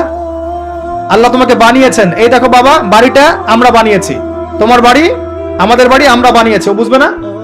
আল্লাহ তোমাকে বানিয়েছেন, তুমি মায়ের পেটে ছিলে, সেখান থেকে আল্লাহ তোমাকে দুনিয়ায় নিয়ে এসেছেন, বুঝবে না। বাচ্চাদের একটা ফিলোসফি থাকে, বাচ্চারা অনেক কিছু বোঝে, জানেন, বাচ্চারা অনেক কিছু বোঝে। একটা বাচ্চাকে আপনি বলেন প্যান্টটা খোলো তো, ও খুলবে না জীবনেও। একটা বাচ্চাকে বলেন এই তোমার প্যান্টটা খোলো, দেখি তুমি মুসলমানি করেছো কিনা। আমরা মজা করি না ছোটবেলায়, বাচ্চারা খুলতে চায় না, কারণ এই যে লজ্জাশীলতা আল্লাহ পাক দিয়ে তাকে পৃথিবীতে পাঠিয়েছেন। বাচ্চাদের ফিলোসফি আছে, এটা নিয়ে যারা বাচ্চাদেরকে নিয়ে পড়াশোনা করে, আপনার কোর্স করায়, ট্রেনিং দেয়, তাদেরকে জিজ্ঞাসা করেন। বাচ্চাদের সাথে শুদ্ধ ভাষায় কথা বলতে বলা হয়, বাচ্চাদের সাথে শুদ্ধ ভাষায় কথা বলতে বলা হয়, যাতে ওরা শুদ্ধ ভাষা শেখে। বাচ্চাদের সাথে বাচ্চাদের মতো আচরণ করতে নিষেধ করা হয় এখন, তাদের সাথে ম্যাচিউর আচরণ করতে উৎসাহিত করা হয়, তারা শিখবে বাস্তবতা কি জিনিস।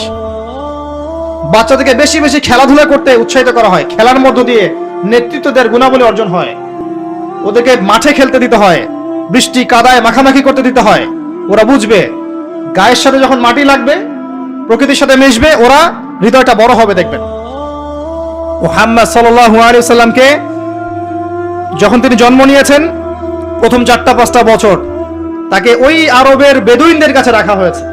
ওখানে তিনি ভাষা শিখেছেন, মরুভূমিতে দৌড়িয়েছেন, খেলেছেন, ফিজিক্যালি স্ট্রং হয়েছেন, ভাষা শিখেছেন, শুদ্ধ কথা শিখেছেন। এরপরে হৃষ্টপুষ্ট হয়ে তারপর মায়ের কাছে ফেরত দেওয়া হয়েছে। এখনকার জেনারেশনের বাচ্চাগুলোকে দেখেন কিভাবে বড় হয়ে ওঠে। আসেন, অনেক লম্বা হয়ে যাবে, আগে পয়েন্টে চলে আসেন। বাচ্চাকে বোঝানো যায় না যে এর বয়স হিসাবে আপনি বোঝাবেন যে কেউ যদি মনে করে যে বাবা আল্লাহর পাশাপাশি অন্য কোন সৃষ্টিকর্তা আছে যে তোমাকে বানিয়েছে, তাহলে শিরক হয়ে যাবে। আর শিরকটা হচ্ছে এমন একটা পাপ। শিরকটা কি আব্বু জিজ্ঞাসা করবে, বাবা শিরক এমন একটা পাপের নাম যেই পাপটা আল্লাহ পছন্দ করেন না। এটা একটা খারাপ জিনিস, পাপ হয়তো বুঝবে না। শিরক একটা কি জিনিস? খারাপ জিনিস। শিরক খারাপ। তোমাকে আমি আদর করছি আব্বু, এটা ভালো না? বলবে হ্যাঁ ভালো। তোমাকে যদি একটা থাপ্পড় দেই, খারাপ না? হ্যাঁ খারাপ। শিরক একটা খারাপ জিনিস, বাচ্চাকে বোঝানো যাবে না? বোঝাতে গেলে পারলে সবকিছু বোঝানো সম্ভব। আর আরেকটু ম্যাচিউর যখন হচ্ছে, এই বাচ্চা তো ম্যাচিউর, যাকে বোঝানো হচ্ছে ইন্না শিরকা লাযুলমুন আযীম, এ তো ম্যাচিউর বাচ্চা, স্কুল কলেজ এই লেভেলের বাচ্চা। তাকে বোঝান যে কেউ যদি আল্লাহ ছাড়া অন্য কারো নামে কসম করে শিরক হয়ে যায়। কেউ যদি আল্লাহ টুকু তো বলা যায়, আল্লাহ থেকেই সবকিছু হয়, মানুষের কোনো ক্ষমতা নাই, বুঝবে না সে? ইন্না শিরকা লাযুলমুন আযীম, বাচ্চাকে প্রথম শিখাচ্ছেন তার বাবা, বাবা শিরক করো না, শিরক হচ্ছে সবচেয়ে বড় জুলুম, সবচেয়ে বড় পাপ। আর আমরা আপনাদেরকে বলছি, শিরকের পাপ নিয়ে কেউ যদি মারা যায়, 99% সম্ভাবনা সে ব্যক্তি জাহান্নামে যাবে। 99% সম্ভাবনা, কেউ যদি শিরকের পাপ নিয়ে মারা যায়, 99% সম্ভাবনা হচ্ছে সে ব্যক্তি জাহান্নামে যাবে। আল্লাহ পাক শিরকের গুনাহ ছাড়া যে কোনো গুনাহ মাফ করতে পারেন, শিরকের গুনাহ আল্লাহ পাক মাফ করেন না। শিরক ছাড়া যে কোনো গুনাহ আল্লাহ যাকে ইচ্ছা মাফ করতে পারেন। আমরা কি শিরক করব? তাওহীদ শিখবেন। একটা বইয়ের নাম বলে দেই, পড়ে নিয়ে তাওহীদ শিখতে পারবেন। বইটার নাম কিতাবুত তাওহীদ। কি নাম? কিতাবুত তাওহীদ। এখানে শিরকের সমস্ত ক্লাসিফিকেশন দেয়া আছে, কি করলে, কি চিন্তা করলে, কি বললে, কি আমল করলে শিরক হবে, সব লেখা আছে। তাকদীরকে অস্বীকার করলে শিরক হয়ে যায়। আল্লাহ পাকের হালালকে কেউ হারাম করলেও শিরক হয়, হারামকে হালাল করলে শিরক হয়। এই যে এখন কিছু মানুষ বলছে মুহাম্মদ সাল্লাল্লাহু আলাইহি ওয়াসাল্লাম শেষ নবী নন, আরো নবী নাকি আসতে পারে, শিরক আর কুফর। কেউ বলছে যে ভাগ্য বলতে কিছু নাই, আমি নিজেই যা করব তাই ভাগ্যে লেখা থাকবে, শিরক হয়ে যায়। এমনও বলছে মানুষ, এখন নতুন নতুন অনেক ফিতনা, এখন বলছে আমরা শুধু কোরআন মানি, হাদিস মানি না, আছে না? শিরক এবং কুফর। আসেন এরপরে তার সন্তানকে তিনি কি বলছেন? আল্লাহ পাক এই কথাগুলো সবার জন্য নসিহত করছেন।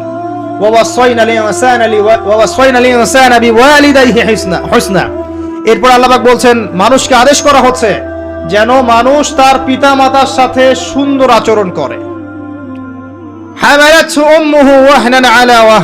তার মা তাকে কষ্টের পর কষ্ট সহ্য করে গর্ভধারণ করেছে। তাকে প্রসব করেছেন এবং 2 বছর দুধ পান করিয়েছেন। আনিশকুরলি, মানুষকে আদেশ করা হচ্ছে যেন মানুষ আমার শুকরিয়া আদায় করে। আল্লাহ পাক বলছেন ওয়ালি ওয়ালিদাইক, এবং তার পিতামাতার শুকরিয়া আদায় করে। ওয়া ইলাইয়াল মাসির, আমার কাছেই ফিরে আসতে হবে। এই যে একটা আয়াতে কত শিক্ষা। সন্তানকে শেখানো হচ্ছে পিতামাতার সাথে ভালো আচরণ করো। সন্তানকে ছোটবেলা থেকে যদি শেখানো যায় যে পিতামাতা কি জিনিস, ওই সন্তানকে বড় হয়ে বৃদ্ধাশ্রমে বাবা মাকে পাঠাবে? ওই সন্তান পাঠাবে যাকে আপনি মানুষ করতে পারছেন না, সময় দিতে পারছেন না। আপনিও ব্যস্ত, আপনার স্ত্রীও ব্যস্ত, ফ্যামিলিস্ট রেভলিউশন, আপনিও ব্যস্ত, স্ত্রীও ব্যস্ত। বাচ্চা মানুষ হচ্ছে ওই যে ডে কেয়ার সেন্টারে কাজের বুয়ার কাছে, কাজের বুয়ার আদর্শই সে বড় হবে। আমি যেমন, আমি আমার শিক্ষাকে যদি সন্তানের মধ্যে দেই, আমার সন্তান আমার মতো হবে, স্বাভাবিক। আমার শিক্ষা না পেয়ে যদি অন্য কারো শিক্ষা সে পায়, তাহলে তার মতো হতে পারে, এটাই স্বাভাবিক।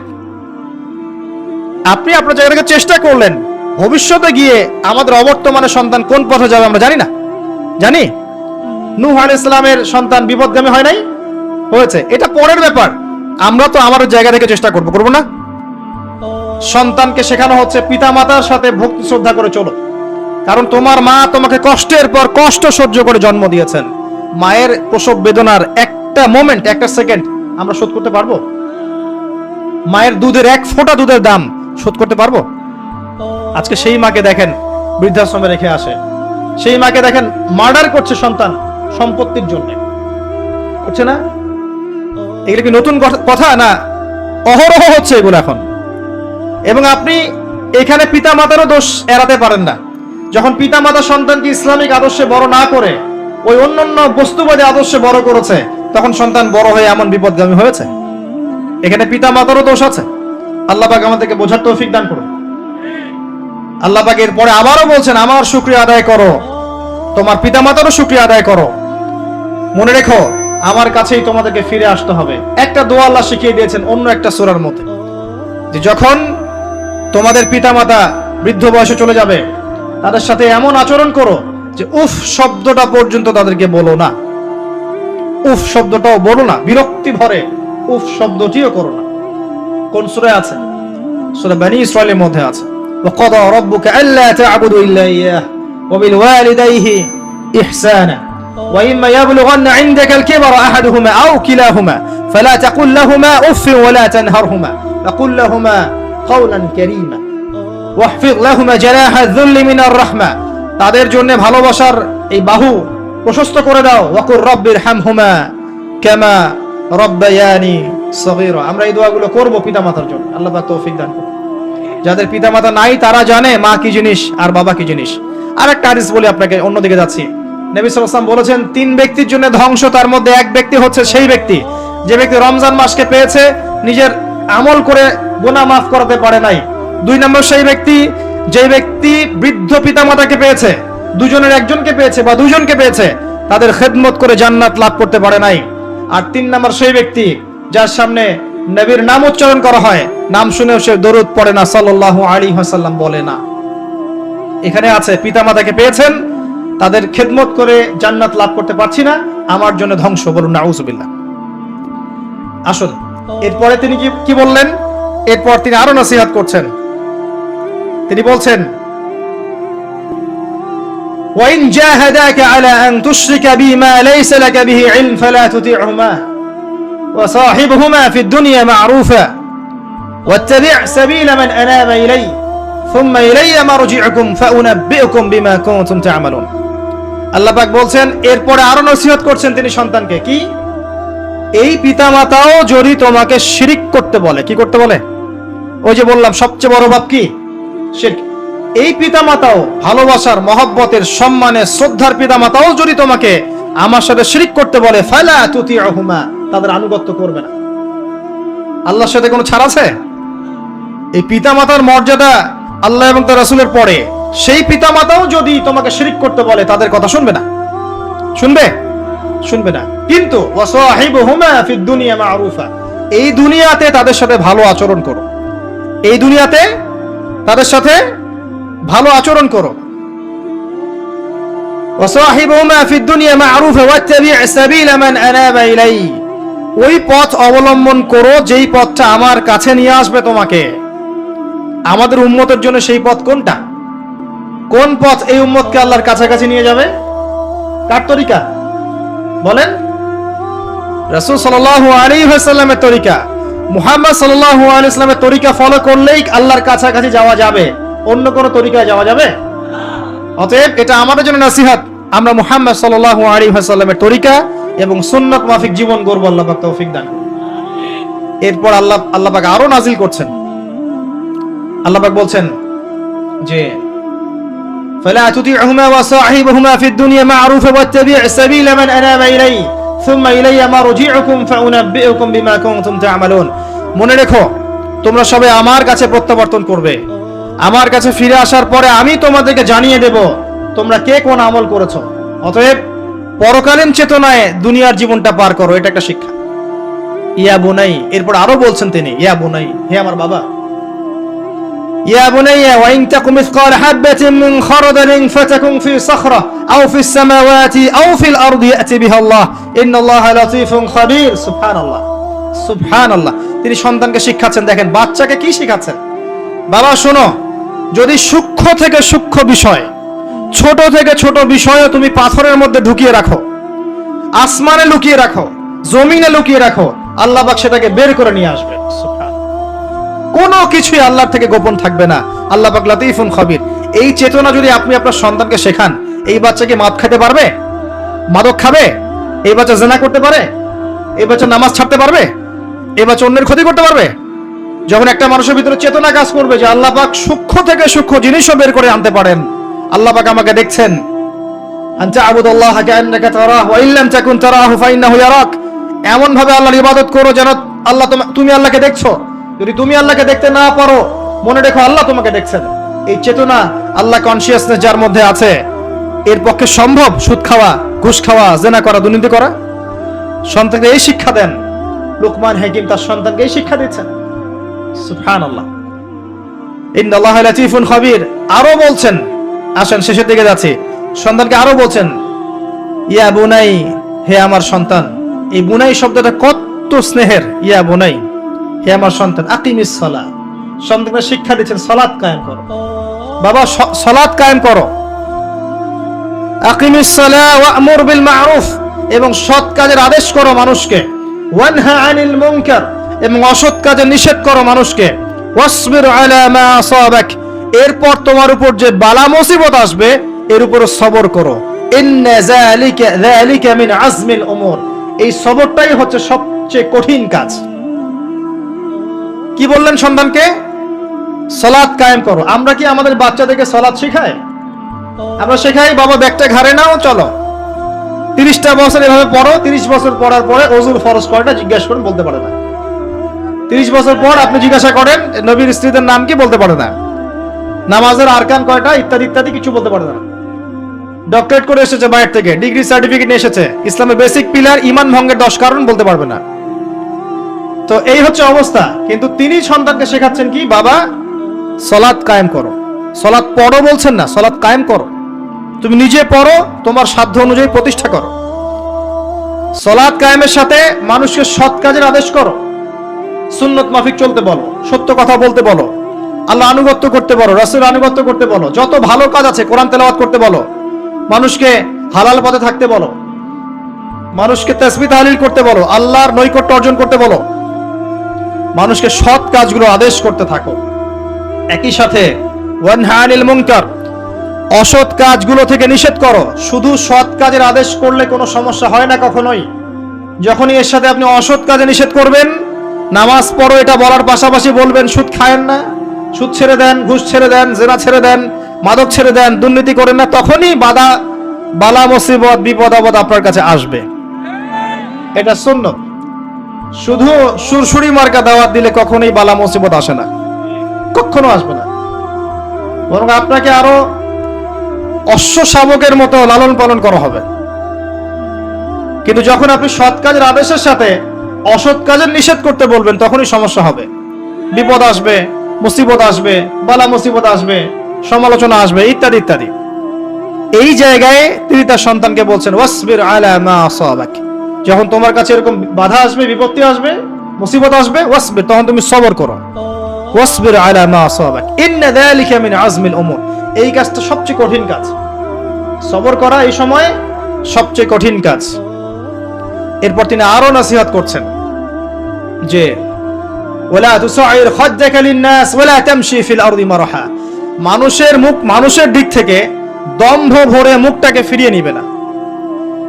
মানুষের সাথে কথা বলার সময় দম্ভ ভরে মুখটাকে ফিরিয়ে নিবে না, এবং জমিনে বুক ফুলি অহংকারীর মতো চলবে না।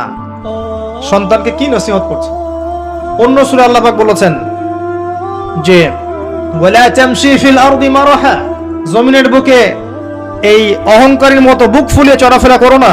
ইন্নাকা লান তাখরিকাল আরদা ওয়া লান তাবলুগাল জিবালা তুলা, কি চমৎকার আয়াত। আল্লাহ বলছেন, হে আদম সন্তান, জমিনের বুকে অহংকার করে চলো না, কারণ তুমি জমিনকে ধসিয়ে দিতে পারবে না, আর পাহাড়ের উচ্চতায় পৌঁছাতে পারবে না। সুবহানাল্লাহ, সুবহানাল্লাহ, কত চমৎকার কথা দেখেছেন। তিনি তার সন্তানকে বলছেন যে অহংকার করো না, মানুষের দিক থেকে মুখটাকে ফিরিয়ে নিও না। ওয়ালা তামশি ফিল আরদি মারহা ইন্নাল্লাহা লা ইউহিব্বু কুল্লা মুখতালিন ফখুর, আল্লাহ পাক অহংকারী উদ্ধত মানুষকে ভালোবাসেন না। সাহাবীরা প্রশ্ন করলেন, ইয়া রাসূলুল্লাহ, আমার জামাটা সুন্দর হোক, আমার জুতা সুন্দর হোক, ইত্যাদি আমার কাছে ভালো লাগে, এগুলো কি অহংকারের নিদর্শন? তিনি বলছেন না, এগুলো অহংকারের নিদর্শন নয়, বরং অহংকারের নিদর্শন হচ্ছে দুটো জিনিস। এক, বাতারুল হক, সত্য, আল্লাহর পক্ষ থেকে যে সত্যটা এসেছে এটাকে অস্বীকার করা, এটা অহংকারের নিদর্শন। আল বাতারুল হক ওয়া গামতুন নাস, এবং মানুষকে তুচ্ছ তাচ্ছিল্য করা হচ্ছে অহংকারের নিদর্শন। দুটো বিষয়। এর মানে এই নয় যে কেউ একটা সম্প্রদায় কুফরি করছে, আপনি তাকে কাফের বলতে পারবেন না, বিষয়টা এমন নয়। একটা সম্প্রদায় শিরক করছে, ওদেরকে আপনি মুশরিক বলতে পারবেন না, বিষয়টা এমন নয়। একটা সম্প্রদায় মুনাফিকি করছে, আপনি ওদেরকে মুনাফিক বলতে পারবেন না, বিষয়টা এমন নয়। বরং আমভাবে সবার জন্য বলা হচ্ছে যে আমি ওর চেয়ে সুপিরিয়র, আমি জান্নাতে যাব, জাহান্নামে যাবে, এরকম কনসেপ্ট লালন করা ঠিক নয়।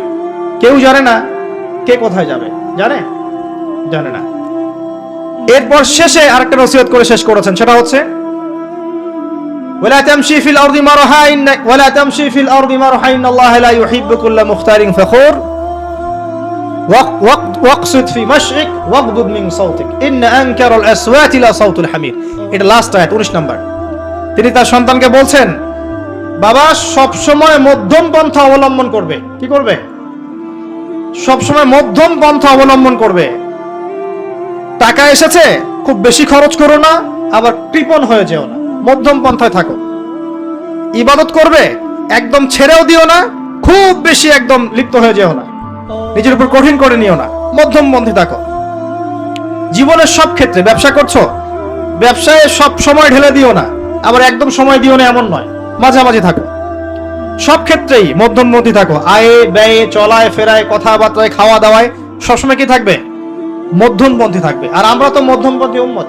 ওয়া কাযালিকা জাআলনাকুম উম্মাতান ওয়াসাতা লিতাকুনু শুহাদা আলান নাস। এজন্যই, এভাবেই আমি তোমাদেরকে মধ্যমপন্থী উম্মত করেছি, যাতে মানব জাতির উপর আমরা সাক্ষী হতে পারি।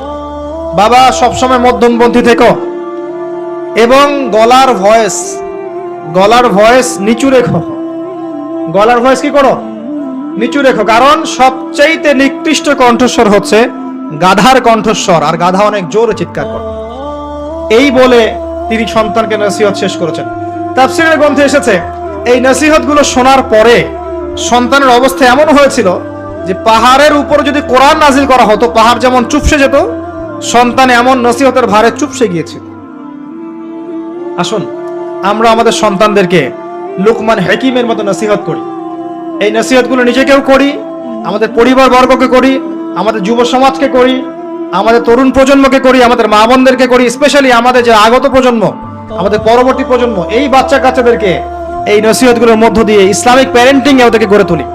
ওদের খাবারের দিকে খেয়াল রাখি, ওরা কখন খাচ্ছে, কি খাচ্ছে, কখন ঘুমাচ্ছে, কিভাবে ঘুমাচ্ছে, কি পড়াশোনা করছে, কোন বই পড়ছে, কার সাথে মিশছে, কার সাথে খেলছে, তারা কি ফোন ইউজ করছে, অনলাইনে কি করছে, অফলাইনে কি করছে, স্কুলে কি করছে, কলেজে কি করছে, টোটাল বিষয়গুলো খেয়াল রাখলেই আপনি আদর্শ পিতা হতে পারবেন, আদর্শ মা হতে পারবেন। এবং নিজে পারিবারিক ভাবে ওকে ইসলামিক নৈতিকতা শিক্ষা দেন। ও জেনারেল লাইনে পড়ুক আর মাদ্রাসায় পড়ুক, পরিবারটা হচ্ছে মূল আপনার বিদ্যাপীঠ। পরিবারের চেয়ে বড় কোনো বিদ্যাপীঠ নাই। আল্লাহ পাক আমাদের সবাইকে লুকমান আলী ইসলামের মতো, লুকমান হাকিমের মতো পিতা হওয়ার তৌফিক দান করুন।